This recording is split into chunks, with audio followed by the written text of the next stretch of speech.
Bakit nga ba nadidecline ang ating mga credit card application?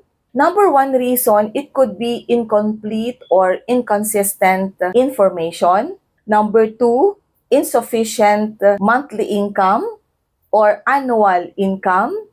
And number three, low or poor credit history. Those are basic reasons kung bakit nadidecline ang ating mga credit card application. Ang nangyayari kasi kapag nakikita or na-evaluate ni bangko at nakita yung mga factors, yun yung mga bagay na nagkukos ng prevention of the grant of credit card or the approval of credit card.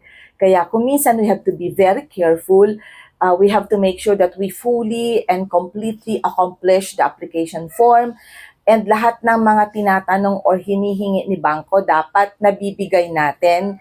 And then, kailangan din, pag nag-a-apply tayo ng credit card, tignan natin kasi meron yung required annual income and yung low or poor credit history. Kapag meron tayong mga unsettled accounts in the past with other banks or with other lending companies, those are factors also kung bakit hindi na-approve yung ating credit card application. Another one is unstable job. Malalaman ba ni bangko na unstable ang trabaho ko or ang source of income ko? Yes, they will be able to determine kasi doon sa form, tinatanong kung anong work mo, di ba? Kung ano yung source of income mo.